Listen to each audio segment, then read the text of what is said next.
कोमराम भीम का जन्म 1901 में तेलंगाना के आलिदाबाद जिले के एक छोटे से गांव संकपल्ली में हुआ था। वे गौड़ जनजाति से आते थे।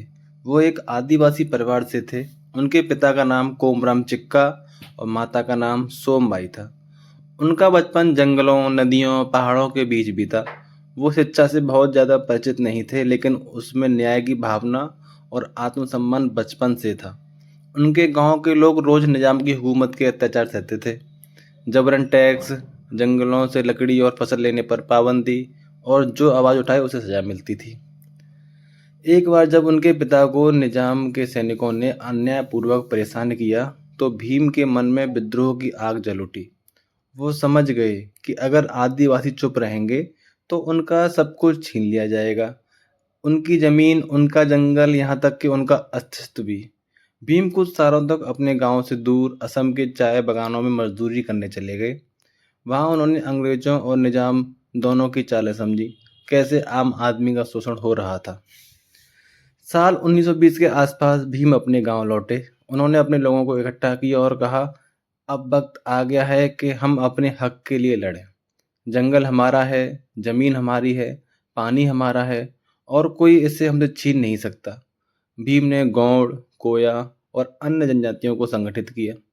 उन्होंने गौड़ राज का सपना देखा था, जो इन सभी जातियों को मिलाकर होता था। यह एक ऐसी व्यवस्था जहां आदिवासी अपने अधिकारों से जी सकें। उन्होंने गांव-गांव जाकर लोगों को प्रेरित किया, निजाम के खिलाफ संघर्ष के लिए तैयार किया और जल, जंगल, जमीन हमारा हक है का नारा दिया। यह नारा बाद में पूरे तेलंगाना में एक आंदोलन बन गया। कोमराम भीम के बढ़ते प्रभाव से निजाम की सरकार घबरा गई। निजाम ने उन्हें पकड़ने के प्रयास किए, लेकिन वो हर बार बच निकले। उनके नेतृत्व में हजारों आदिवासी योद्धा जुड़ गए। धनुष, बाण, भाले लेकर उन्होंने निजाम की बंदूकों का सामना किया। भीम का आंदोलन धीरे धीरे विद्रोह बन गया। वो खुलेआम कहते थे, हम अपनी जमीन पर खुद राज करेंगे, निजाम नहीं। साल 1940 आता है। निजाम की सेना ने उन्हें पकड़ने की योजना बनाई। उन्हें धोखे से बुलाया गया। उन्होंने कहा कि बातचीत होगी, मगर जब भीम पहुंचे तो उन पर चारों ओर से हमला कर दिया गया। कोमराम भीम ने आखिरी सांस तक लड़ाई लड़ी, कई सैनिकों को घायल किया, मगर आखिरकार वो गोफेत बाई पहाड़ी, आज जिसे जोड़े घाट कहा जाता है, पर शहीद हो गए। उनकी उम्र तब सिर्फ 39 साल की थी। उनका शरीर गिर गया, मगर उनका विचार अमर रहेगा।